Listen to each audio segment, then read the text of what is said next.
Boa noite, gente. A gente vai começar aqui mais uma edição do Fórum de Divulgação dos Trabalhos de Conclusão, de Graduação e Pós-Graduação da UFPB, né? Que eu dei o nome fantasia de Diálogos, né?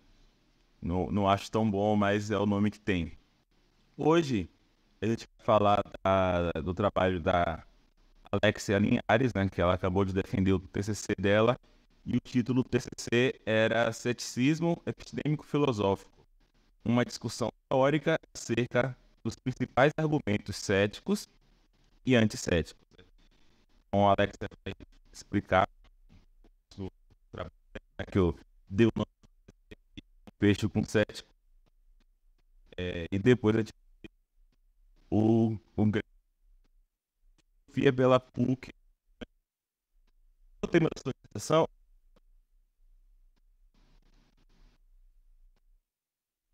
Até, até certo. Ela acabou de via na UF para Vou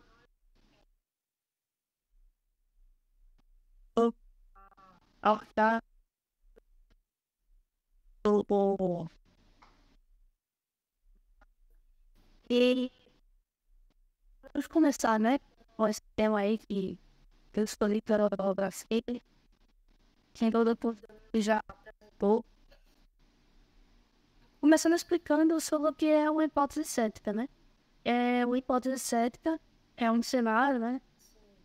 Pode se abstrair, em que é muito difícil de se distinguir o cenário real do Brasil e o fora. Uma hipótese cética, né? Um argumento cético que ficou muito famoso foi o do Brain in a Vat, né? Que é o do cérebro em uma criba. E aí, o paradoxo, né, ele surge a partir dos argumentos céticos e anticéticos, né? E aí, explicando antes, né, o que é o argumento anticético, o anticético, né, ele define que nós podemos saber uma proporção de senso comum.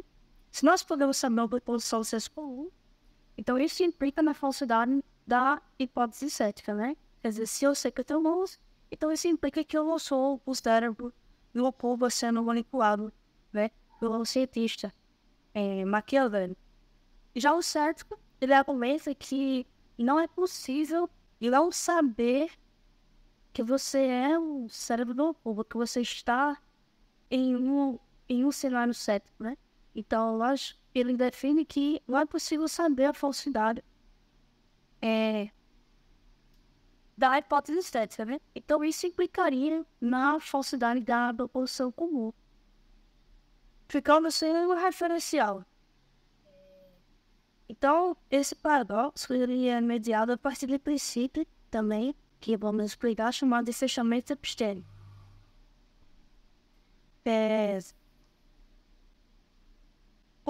O fechamento epistêmico, o princípio de fechamento epistêmico tem dois tipos, né? Primeiro tipo é o fechamento sobre fechamento do conhecimento. É princípio de fechamento epistêmico do conhecimento sobre implicação, né? E que é o princípio de fechamento simples e o princípio de fechamento o princípio de fechamento sobre implicação conhecida, né? Então vamos entender o que significa cada um deles, né?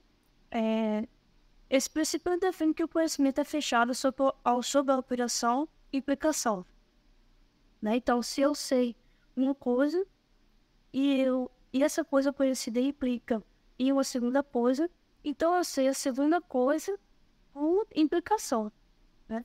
Então, por exemplo, se o exemplo que eu citei, né? Se eu sei que eu tenho exatamente 2 cervejas e eu sei que ter exatamente 2 cervejas implica que eu tenho menos do que 3 cervejas.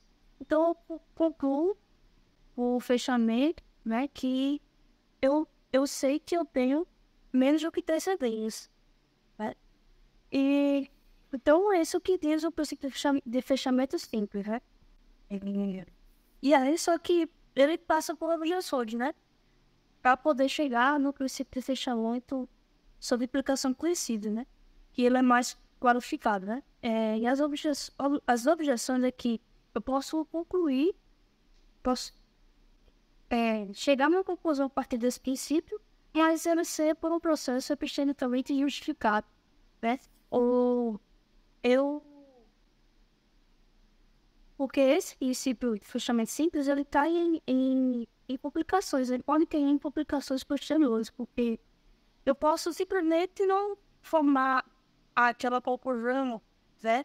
Não formar, na verdade, a crença, né? De que, né? Sendo que é uma proposição. Então, nesse sentido, eu posso não juntar o meu conhecimento de que P, por exemplo, com de que, né? E então eu posso escolher um infeliz que, né? E pelo caso é que eu posso chegar numa conclusão, chegar a acreditar na crença, para um processo epistemicamente justificado, né? O que me complicaria. Então, ela não saberia uma proposição, né? Se fosse nesse caso.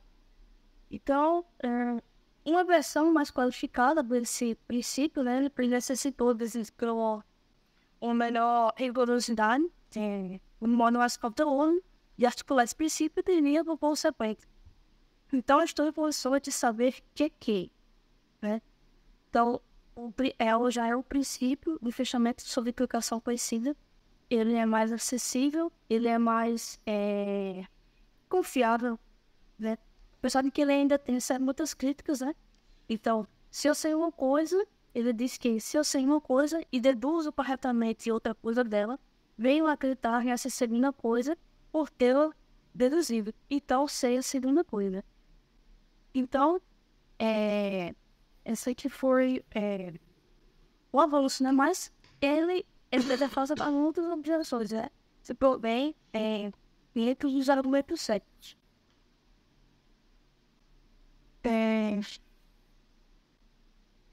Então, explicando mais profundamente, né, o que é esse... em que consiste o paradoxo cético genérico, ele tem, digamos, 3 ingredientes centrais, né? O primeiro, antes de falar dos ingredientes, né, esses é um conjunto de premissas que elas são igualmente plausíveis, né? São plausíveis, mas elas são inconsistentes entre si. Elas não fornecem uma conclusão certa, né? Se a gente for tentar aplicar, por exemplo, modos Tollers e modos Pones, que eu vou explicar mais à frente. Então, para todo sujeito S, né, a primeira premissa ela constitui o eixo de tensão, né, central do paradoxo, que é entre o eixo de tensão entre as hipóteses céticas e as crenças moianas, né, crenças do senso comum, né? Se você sabe que E, sendo E uma proposição comum, senso comum, então essa sabe que ele não é um cérebro comum, né? Assim, a segunda premissa é a da hipótese cética, né? S não sabe que ele não é em derivé. Péssimo, o sujeito brasileiro não consegue falsear essa hipótese. E a terceira são as proposições comuns que conhecem ver como temos mãos, né? Essa caneta é azul, essa garrafa está aqui, né? Em cima da mesa, né? Então, essa sabe que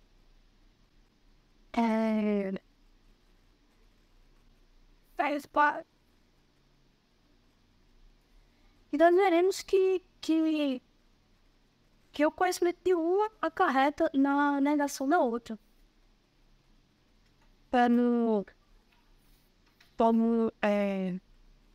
por modos Tollens, observamos que 1 e 2, premissa 1 e premissa 2 acarretam como conclusão a redação da terceira premissa, né? Que resultando em S não sabe quem é. Por outro lado, se considerarmos 1 e 3 já por modos Tollens, segue-se a negação da premissa 2, né? S sabe que ele não é o cérebro do cubo. E falando mais ou menos aqui por esses slides, né? Mais visivelmente, aplicando o modo Tollens no paradoxo, se S sabe que P, então S sabe que não é. Isso é numa curva, né? Repetindo as premissas. S não sabe que ele não é um BZ, né? Nossa Senhora. Então, por modo Tollens, né? Concluímos que S não sabe que P, né? Chegamos a uma conclusão cética. Porque o modus Tollens, ele afirma que porque o precedente, né, de uma da primeira premissa, aqui se repete aqui na negação do consequente da primeira premissa, aí resulta na negação do antecedente da primeira premissa, né? Implicado, mas acho que você já sabe, né, dessa parte. E aí a outra parte era o modus ponens, o paradoxo. Aí repetindo, se S sabe que é P, então S sabe que ele não é um DV. A segunda premissa, S sabe que é P, né? Então, aplicando o modus ponens nessas duas, então, ele assina a conclusão odissética, né? S sabe que não é um DV. E aí, tem essas duas conclusões, né? Como resolver esse paradoxo, né? Na verdade. E aí, o Jetsky, ele oferece uma solução, né? A solução dele é negar o fechamento.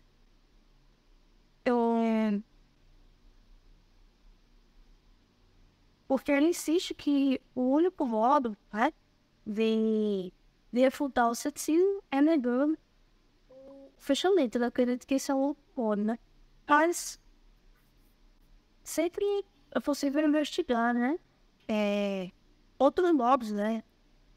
E aí, explicando mais por ordem, né?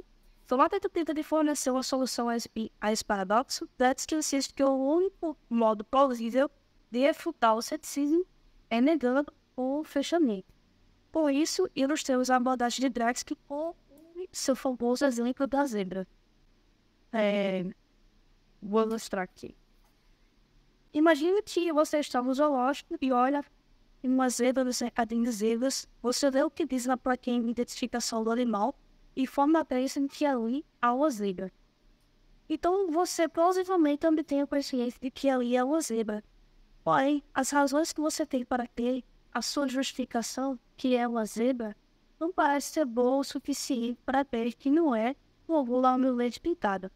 Pois, para saber isso, você precisaria saber um pouco sobre fisiologia animal, talvez consultar um especialista ou, quem sabe, procurar atentamente por rastro de tinta, mas de qualquer forma não parece correto dizer que você sabe que não é uma gula leite pintada. Então é um ataque, né? Esse outro exemplo do Jetsky é um ataque ao fechamento para refutar o fechamento, o princípio de fechamento, né? Entendendo o fechamento como uma maneira de se obter algum conhecimento. E aí, nesse caso da abordagem de Jetsky, seria para outro conhecimento de que ali é umas línguas, né? Mas ele coloca essa objeção da gula metritada, né, que seria, nesse caso, a hipótese cética, e aí fica sem a pessoa o indivíduo que acredita que aquilo ali é uma zebra, ele fica, na verdade, sem condições mesmo de acreditar que essa crença é justificada, né? Então, poderia se considerar o o fechamento da justificação, nesse caso, desse exemplo de Letsky, fica sobre complicações, né? Então, prosseguindo, poderíamos questionar a probabilidade da negação do fechamento em modo de se evitar o ceticismo. Eu, pessoalmente, avalio que não constitua uma medida plausível legal o fechamento epistêmico para evitar o ceticismo, porque se negar o fechamento, então eu também não posso nem afirmar que eu sei a verdade de proposições comuns e eu não sei e que eu sei a fundamentalidade da hipótese. Então,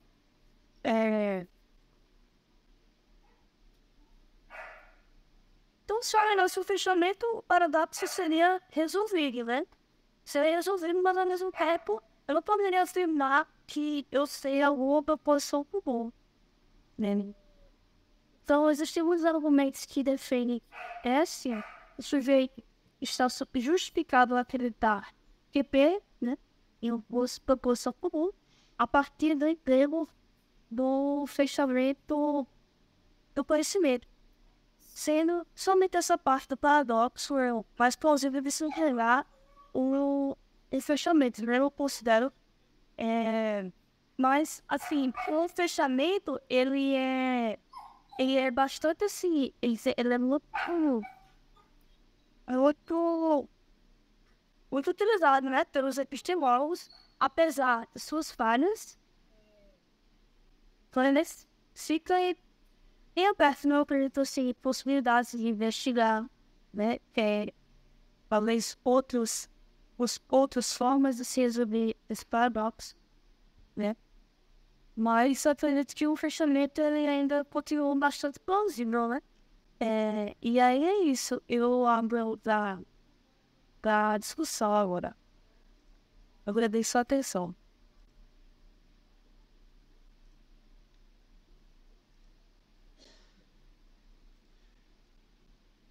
Certo, então antes de eu passar a palavra para o Gregory, que vai comentar, eu queria só dizer também que temos aqui também presente o Ricardo Rangel, que também é doutor em filosofia pela PUC, né? Mesma universidade do Gregory. Tá, então... eu também queria dizer que o objetivo aqui do projeto não o primeiro objetivo não é discutir o trabalho da Alexa, né? Claro, a gente vai discutir o trabalho da Alexa, mas o principal objetivo aqui é mais dar uma oportunidade para os alunos da UFPB de apresentar seu trabalho e ter contato também com opiniões e pessoas de fora, além de tudo, para criar vínculos, né, entre nossa universidade e outras pessoas no Brasil, quem sabe até fora do Brasil, que estudam temas parecidos, tá? Então, dito isso, vou passar a palavra para o Gregory.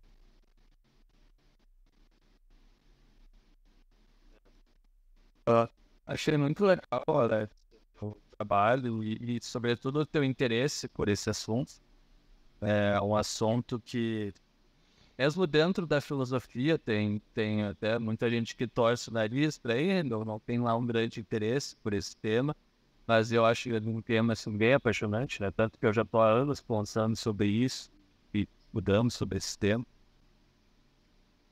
Então, algumas observações assim, gerais que eu faria, até especialmente se tu tem interesse em continuar trabalhando com esse assunto na pós, né? Não sei o que tem em vista aí, futuro. Mas tem 3 pontos principais que eu quero trazer. Primeiro é que rejeitar o fecho não necessariamente te coloca numa posição cética, né? Por exemplo, eu rejeito fecho. Muito por influência, talvez, do meu orientador, que é tem bastante crítica ao peixe, que foi orientador do Ricardo também. Não sei se o Ricardo também é um líder de blog nesse sentido, também é um sede sobre o peixe, seria o Bacon Peixe. Mas em que consiste, né, rejeitar o peixe? O peixe, claro, existem várias formulações do peixe, né? Algumas mais plausíveis que outras. Aquela que seria mais plausível, no meu entender, diria respeito ao status como justificação, né? E a ideia, né, se a gente for fiel à letra, se diz que é de ser uma relação de consequência lógica, né? De uma relação, aqui no caso, de operação estar fechada sobre a operação de consequência lógica, a ideia é que a instanciação da relação de consequência garantiria a instanciação daquela propriedade epistêmica no caso da justificação. Então, se tem, por exemplo, uma proposição acarretando outra, e se tem justificação para uma, tu vai ter justificação para outra. A ideia é essa. Se tu nega o peixe, o que tu está negando é um princípio geral dessa natureza. Tu está negando que esse princípio valha, né, sendo como uma verdade necessária, quantificada. Aqui existe alguma disputa, né, sobre quem vai estar sob efeito, digamos assim, do peixe, se são agentes como nós, se são agentes idealizados e por aí vai. Né? Mas quando tu nega o peixe, tu não está dizendo, por exemplo, que inferência dedutiva não preserve ou transmita a justificação. Né? O que tu está dizendo é que não é o caso que necessariamente, né, em qualquer instância que tenha uma inferência dedutiva válida, vai haver essa transmissão de justificação da criança da premissa para a criança na conclusão. Então, por isso, não é necessariamente uma posição cética. Tu não precisa dizer, por exemplo, que se tu rejeita o peixe, então não existe justificação transmitida via inferência dedutiva. Não, tu não precisa dizer isso. O que tu vai dizer é algo mais fraco. Vai dizer que não é o caso que necessariamente, sempre que tu tiver as condições especificadas por um princípio plausível, né, como no caso de justificação, vai ser um caso em que tu vai ter essa permissão de justificação. E isso me leva para o segundo ponto, né, que aí, conforme eu te aprofundar agora no teu trabalho sobre a tua pesquisa sobre ceticismo, vai notar, e isso é algo tanto recente até na literatura, né? É uma discussão, tem três partidos, digamos assim. Tem um partido que acha que o argumento cético ou o paradoxo cético, até prefiro encarar ele como paradoxo, né? Então, por exemplo, ele depende de um princípio de desfecho. Para te ter o paradoxo, tem que ter um princípio de desfecho. Então, tem que ter, por exemplo, algo da forma que tu apresentou. S sabe que P aqui a proposição de senso comum, né? Não tem mãos, por aí vai. Se S sabe que P, então S sabe que não HC, né? Não HC é negação da hipótese cética, e aqui a gente teria a instância do peixe. É um caso de fecho de conhecimento, mas poderia ser adaptado para outros estados epistêmicos, como justificação. E terceira proposição, S não sabe que não HC. E esse conjunto de três proposições é um conjunto inconsistente, né? E como elas parecem, né, individualmente proposições plausíveis, né? Tem alguma plausibilidade, algumas talvez mais que outras, mas nenhuma delas é obviamente falsa. Isso gera um paradoxo, né? Esse é o paradoxo. Tem gente que acha que tu precisa dessa segunda proposição, né? Precisa ter uma proposição que é uma instância do peixe. Tem gente nesse partido. Por exemplo, tem muitos que hoje defendem o que se chama ringe epistemology, né? Que é algo até relativamente moda, assim, herdeiros do Wittgenstein. Eles entendem, né, o ceticismo como se apoiando, né, de maneira crucial em uma instância de fecho. Né? Nesse estilo aí, dessa formulação do paradoxo que eu apresentei. Tem um outro partido, que é o meu partido, que acha que o fecho não é necessário. Não precisa de fecho para ter paradoxo cético. Do modo que eu entendo, a versão mais interessante do paradoxo cético, ela depende de um princípio mais fraco, que é o que é chamado de princípio de subdeterminação. Então, grosso modo, para dar uma ideia, na formulação que eu penso que é a mais interessante, o paradoxo cético seria algo como o seguinte. O sujeito, né, S, tem justificação para crer que P. Tem justificação para que ele tem mão, por exemplo, uma proposição. Segunda proposição. Se a evidência do sujeito não favorece a proposição de que ele tem mãos em vez da hipótese cética, então o sujeito, né, S, não tem justificação para que ele tem mãos, não tem justificação para que ele... Isso é uma instância do princípio da subdeterminação. E a terceira proposição é a evidência do sujeito S não favorece a proposição de que ele tem mãos em vez da hipótese cética. E essas três proposições também formam um conjunto inconsistente, só que aqui, né, em vez do peixe, tem esse princípio da subdeterminação. Né? Na fala, assim, para um pouco ruim de entender, mas esquematicamente esse princípio é algo como o seguinte, né? Se a evidência de S não favorece P sobre alguma proposição contrária a P, né, Q, por exemplo, então S não tem justificação para D. Por que eu acho esse princípio mais interessante? Esse princípio, né, ele é implicado pelo fecho, né, o princípio de fecho das variadas instâncias que ele tem postula implicar esse princípio da subdeterminação, mas o princípio da subdeterminação não implica o princípio de fecho. O princípio da subdeterminação pode ser verdadeiro sem que o princípio de fecho sejam verdadeiros, mas o oposto não ocorre, né? Se um princípio de fecho for verdadeiro, vai ter instâncias verdadeiras da subdeterminação. Isso, né, dá para fazer uma provinha, assim, uma derivação que mostra isso, mas assim, de maneira bem impressionista, digamos, uma pincelada. Grosso modo, tá, isso ocorre porque a tua evidência para uma proposição pode favorecer essa proposição diante de alguma proposição contrária, de alguma hipótese rival, por exemplo, sem que, necessariamente por isso, essa evidência ainda te deixa em grau suficiente para ter justificação para ter naquela proposição. Colocar isso em termos de apoio probabilístico, digamos assim, da evidência, probabilizando alguma proposição, é como se tu dissesse, por exemplo, que uma proposição P pode ter uma probabilidade 4 na tua evidência, uma proposição rival, como uma hipótese cética, poderia ter uma probabilidade 0,5 na tua evidência, mas, né, então, nesse caso, a evidência favorece P em vez dessa proposição rival, mas nem por isso a gente vai dizer que ponto 4 já foi com base na evidência, essa sempre tem justificação feita naquela proposição. Tá? Aqui a conversa ficou meio técnica, talvez, mas a ideia é só ilustrar que esse princípio da subdeterminação ele é mais fraco. Eu quero dizer com isso é que ele não implica o princípio de fecho, embora ele seja implicado pelo princípio de fecho. Ou seja, uma vez que tu consegue ter o paradoxo cético usando só esse princípio da subdeterminação, tu não precisa do princípio do fecho. O argumento cético ele fica mais fraco, aliás, com o princípio do fecho. Porque o que isso mostra? Isso mostra que alguém pode rejeitar princípios de fecho, como o Dretz, que menciona, e outros fizeram isso, como nós, e mesmo assim esse pessoal não vai ter escapado do problema cético. Eles não vão ter resolvido o problema cético enquanto eles não lidarem com o problema nessa formulação da subdeterminação. E esse é o segundo partido, né, que é o partido no qual eu estou. Tem um terceiro partido, que eu acho que é menos habitado, né, que é o partido do Richard, por exemplo, que é também, né, o mais ecumênico. O que ele diz? Ele diz que não, os dois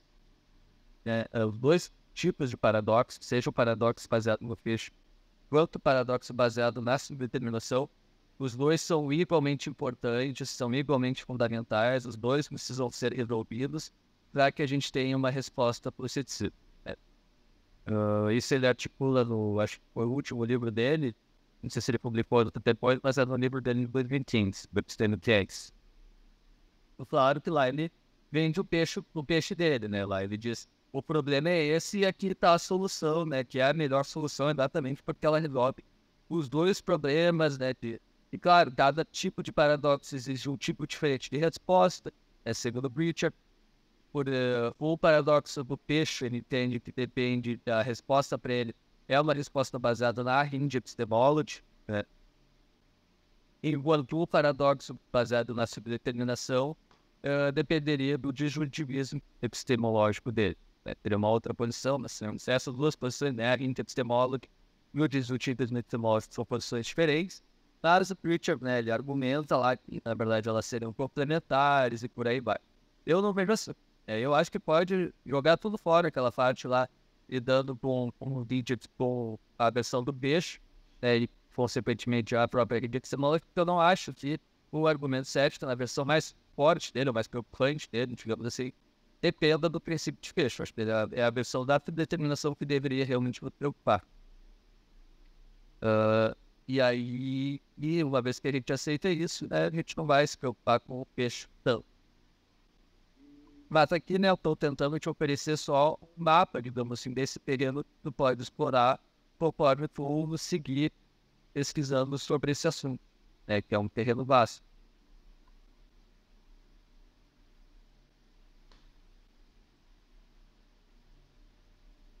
Mas pode interromper, tá? Alex ou Danilo, ou se quiserem, né, levantar algum ponto e tal. Até porque, né, o que eu estou dizendo aqui, eu acho que eu não disse muito pouco do que eu disse é passivo. Mas eu estou me comprometendo, né? São posições com as quais eu estou, de fato, comprometido. Embora eu não tenha, né, por exemplo, na tese, eu não tenha abordado nisso, né? Na tese, a minha preocupação era a natureza do conhecimento de que o ceticismo é falso, né? Por contraste com como nós sabemos que o ceticismo é falso. Lá eu estava assumindo, a gente sabe que a gente tem conhecimento sobre o mundo exterior. Qual que é a natureza desse conhecimento? Essa era a minha preocupação lá, por isso foi um trabalho sobre o ceticismo métrico-epistemológico. Mas, em todo caso, né, quando eu estou pensando sobre ceticismo, sobre o nosso pensamento com o mundo exterior, as minhas posições são essas. Né? Eu penso que a versão mais interessante do paradoxo é essa que é formulada em termos de princípio da superdeterminação. E embora eu rejeite os princípios de fecho, eu também não acho que rejeitar os princípios de fecho ajude como resposta ao ceticismo.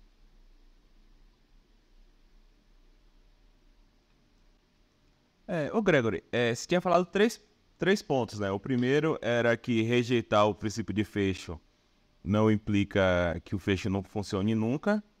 O segundo era que dá para rodar o argumento cético sem o princípio do fecho. Tinha uma terceira coisa que você ia falar? Eu voltei para a terceira, que eu queria mencionar que existem esses três partidos que eu disse, né?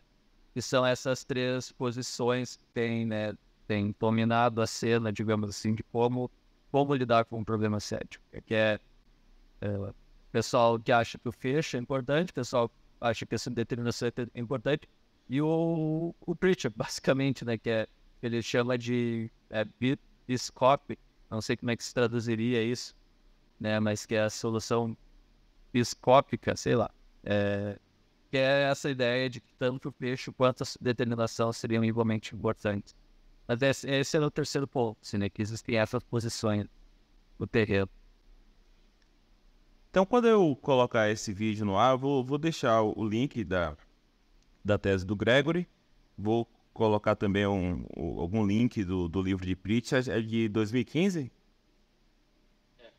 E você você indicaria algum livro que trate mais especificamente sobre essa ideia da determinação, subdeterminação? Então, vou deixar fazer algumas indicações. Para o pessoal que lê em inglês,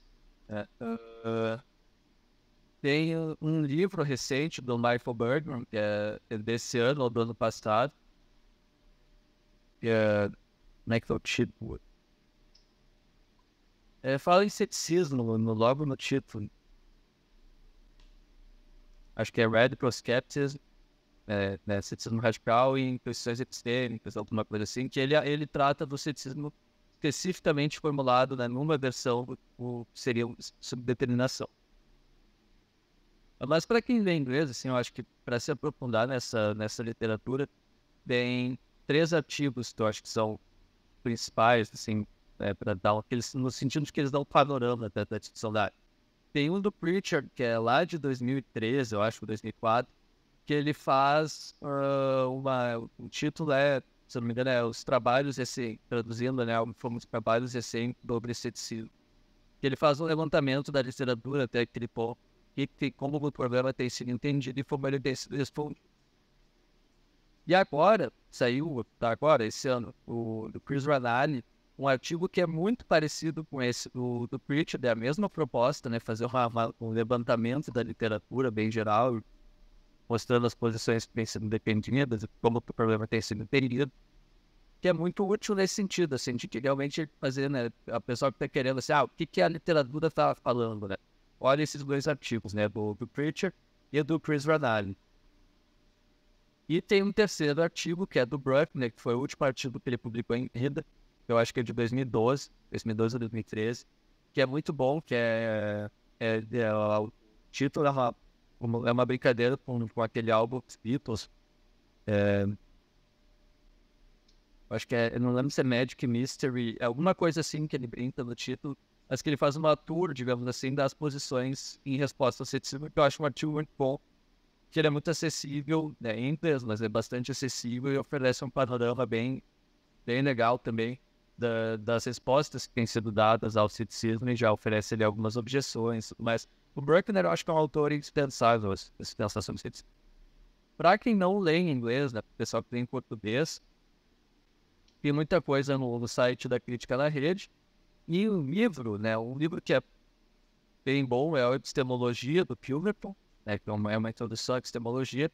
Só que uma questão do Pemberton, tá, que quando ele aborda o ceticismo, poderia ter mencionado, ele acha, né, na visão dele, que a forma mais interessante do ceticismo não depende de hipótese cética. Esse aí o mostrou. O Pemberton ele tem uma visão um pouco peculiar, que ele acha que o argumento cético não depende de hipótese cética. Por que ele acha isso? Porque ele acha que o argumento cético depende de um princípio que ele defende, que não é um princípio muito defendido por aí, que é o princípio da justificação inferencial, que, resumidamente, a ideia é que para te ter justificação inferencial, por exemplo, faz uma inferência, infere Q a partir de P. Tu tem que ter justificação para crer que P, e tu tem que também ter justificação para crer que P torna Q mais provável. Né? Não basta, por exemplo, que P torne Q mais provável. Não, tem uma camada de intelectualização a mais aí. Tem que ter justificação para crer que C torna Q mais provável. E se tu aceita esse princípio, né, tu consegue formular um argumento cético. Porque tu vai pensar, bom, o cético vai dizer que base, né, tu tem para crer que, por exemplo, a tua crença de que tem aparência, né, a experiência de ter mãos torne mais provável que tu tenha mãos.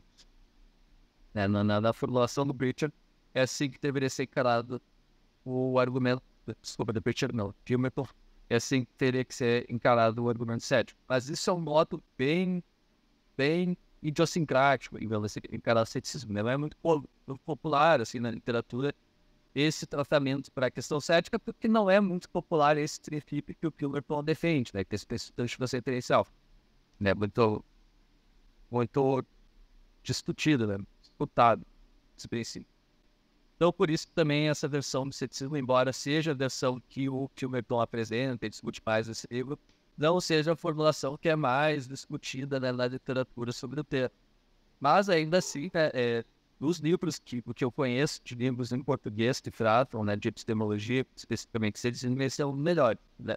Eu acho que só vale ter essa ressalva de que, quando bater o olho na parte sobre ceticismo ali, aquilo não é exatamente o argumento cético, tal como o Alex apresentou aqui, e tal como esse argumento tem sido encarado na literatura. Eu cheguei até a estudar, né, um pouco, assim, desse princípio sobre a determinação, né, mas, assim, eu tive outras dúvidas, né, sobre esse princípio e sobre a determinação, que ele não se utilizava do fechamento porque ele não fazia não teria uma ligação lógica ali entre a hipótese cética, né?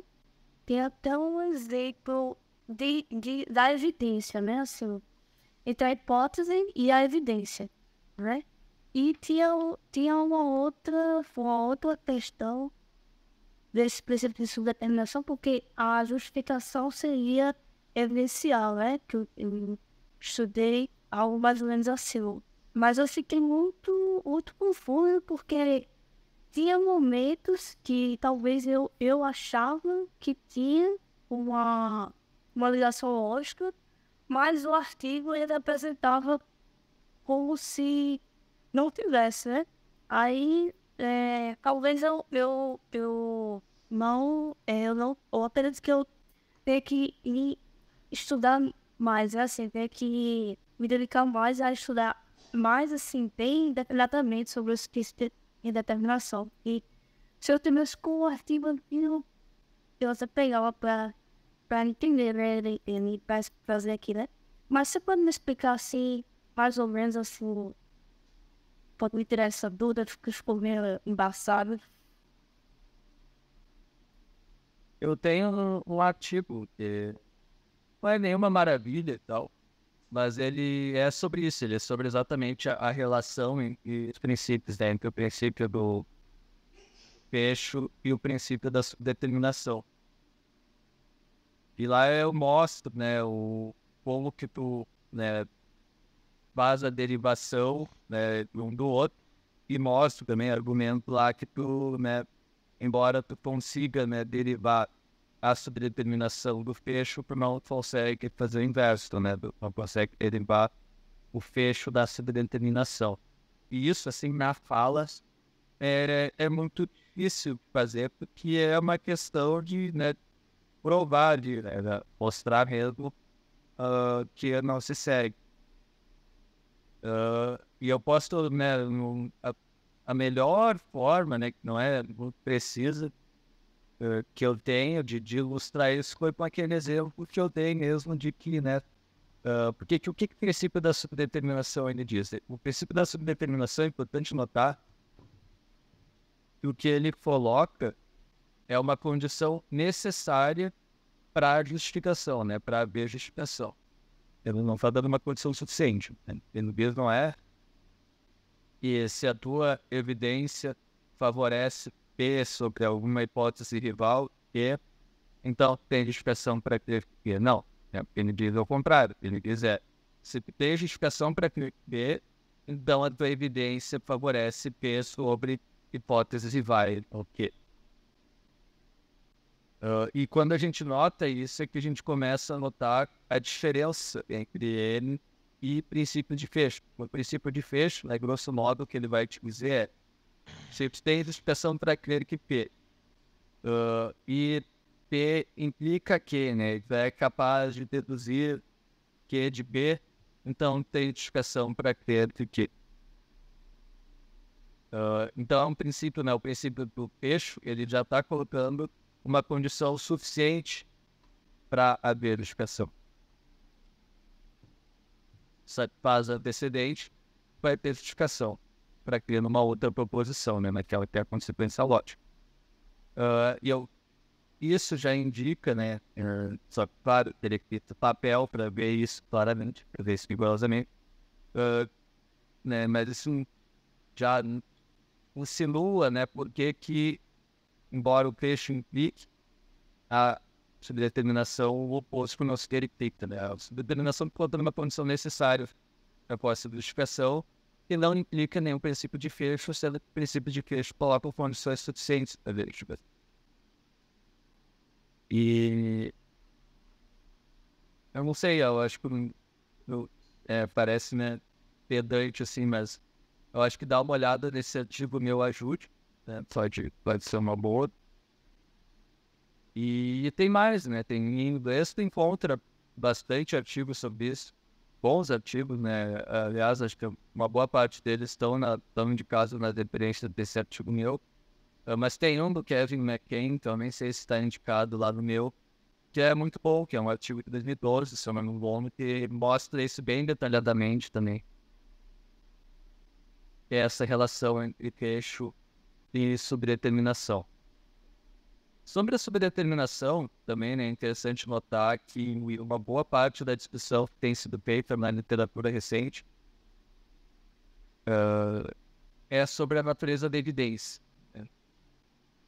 E uma coisa é que o argumento cético entendido, né, dessa forma, né, com base na sua determinação, uma coisa que o argumento cético assume é que a evidência que o sujeito tem é a mesma, né, tanto faz se ele está no caso normal, aqui no nosso mundo, quando o questão está enganado, quanto se ele for um cérebro incubado. A ideia do cético é que as evidências seriam as mesmas. E dado que as evidências são as mesmas e que essas evidências não favorecem, né, a hipótese do senso comum em vez da hipótese cética, a gente não teria conhecimento da hipótese cética, né, da hipótese do senso comum. A gente não teria apoio em base nessas evidências para ela. Isso tem sido discutido, né, tem sido contestado. Tem muitos autores recentemente que têm defendido que não. Que as evidências que o sujeito tem não são as mesmas, né? Se ele tiver no cenário cético, ele não tem as mesmas evidências que ele teria se ele tivesse no cenário do mundo normal. Vamos dizer. Por exemplo, desculpe dar que eu posso dar, eu achei um exemplo, né, que diz assim, a evidência de S de que ele está em Porto Alegre também é evidência para S que ele não está em Pelotas, né, de que ele não está em outro lugar. Então, logo, a evidência de S favorece a crença de que ele está em Porto Alegre em contraste com a proporção que afirma que S está em Pelotas, né? E isso acarreta, logicamente, a seguinte afirmação. A evidência de S não favorece a crença de que S está em Pelotas em contraste com a crença de que ele está em Porto Alegre, né? Dá para se entender, né, se por cima, né, o que é esse princípio de determinação, mas, como você disse, né, tem muita discussão em cima desse princípio. Pode continuar. Esse princípio, eu não conheço ninguém que negue ele. Eu não conheço ninguém na literatura que tenha negado o princípio da subdeterminação. O que acontece é discutir, né, se as condições do princípio estão satisfeitas ou não. O que em discussão é se as evidências do sujeito favorecem ou não aquela proposição em vez da outra. É isso que acaba sendo discutido.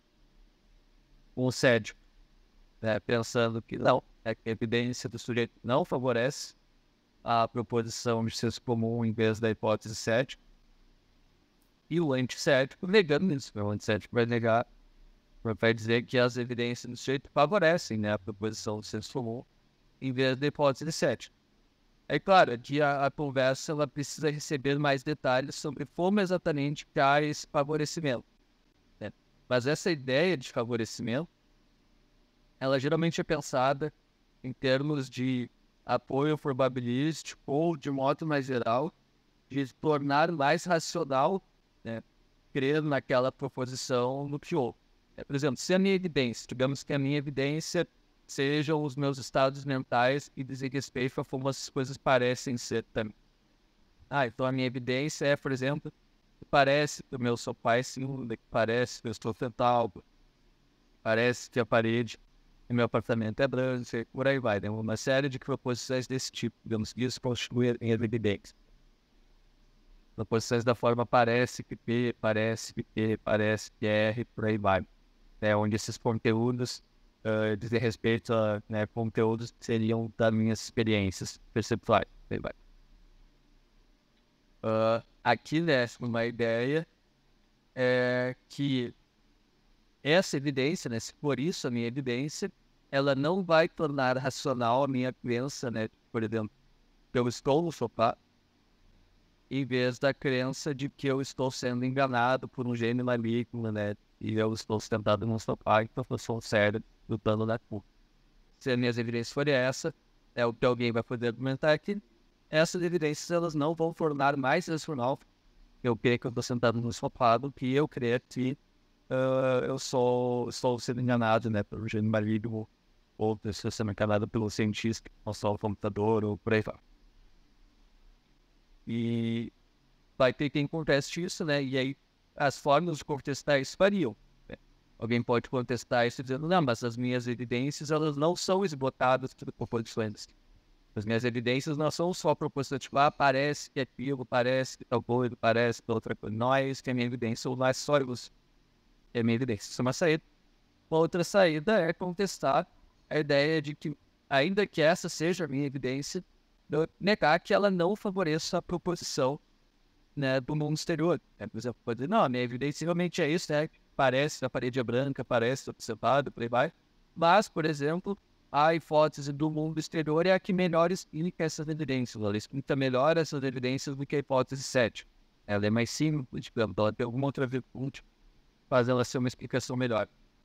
Esse, no caso, tem um outro tipo, né, de resposta para o problema 7, que geralmente é encarada como uma resposta abdutivista, né, ao ceticismo, que é uma resposta bem popular ao ceticismo.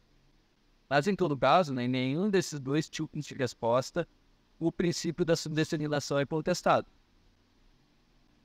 Qualquer um desses estilos de resposta aceita que, se a evidência do sujeito não favorece P sobre alguma proposição contrária que, então o sujeito não tem justificação para ter P. E aqui, talvez, né, a gente poderia pensar em alguma posição não evidencialista em epistemologia, né, talvez tivesse algum problema com esse princípio. Mas, assim, isso acaba, no meu entender, isso acaba sendo um tanto platótico, assim, porque eu acho que essa formulação em termos de evidência ela é uma formulação mais natural, por princípio, né? Mas não é como se o princípio realmente dependesse dela. Eu acho que a gente poderia encontrar formulações análogas que, dentro de, né, teorias da justificação que não apelam para a noção de evidência, por exemplo, que fariam o mesmo papel em qualquer teoria da justificação, vai ter algum estado epistêmico. Esse estado epistêmico provavelmente vai ter alguma característica como variar em grau, vai ter alguma característica como apoiar, né, ou não certas proposições. Provavelmente vai obedecer alguma coisa do cálculo de probabilidade, ou qualquer coisa assim que passa com que ele não possa, por exemplo, apoiar igualmente uma proposição e outra proposição que seja contrária daquela proposição, né, ou contraditória daquela proposição, verdade? Então, a noção de evidência aqui ela acaba sendo só um recurso para tornar mais natural o que tu está expressando, do que propriamente for propositório o significativo desse princípio. Então, eu não acho que, né, exista muito espaço para se negar esse princípio, né? A ação, digamos assim, como resposta vai acontecer na discussão sobre a antecedente do princípio estar satisfeito ou não. E não sobre o próprio princípio, tal como acontece no caso do peixe. No caso do peixe, sim. No caso do peixe, aí o pessoal nega o princípio. O pessoal está tira as vezes se a antecedente do princípio está satisfeito ou não, então já negam o próprio princípio, como a Bela do Dredd, por aí vai. Mas aí volta daquilo que eu coloquei, né? Eu não acho que isso, né, negar o princípio não resolve o problema. Como resposta ao ceticismo. From sério. Bom, então, gente, para a gente não se alongar demais, eu vou, como eu falei, eu vou deixar aqui o link da tese do Gregory. Alexa, se você quiser o livro do Furman, então você me fala que eu te empresto. E depois a gente pode continuar. Espero que a Alexia continue aí no tema. Acho que vai ter a oportunidade de encontrar com o Gregory ainda em congressos e tudo mais. Então, eu queria agradecer o Gregory por ter vindo falar com a gente, ter dado essa aula, né? Achei bastante interessante o princípio da subdeterminação, pelas indicações de livros também. E obrigado para a Alexia pela apresentação. A gente espera aí que se você escolher seguir na filosofia, que venha mais trabalhos aí sobre o tema. Gente, então, acho que por mim foi ótimo e queria falar obrigado para vocês.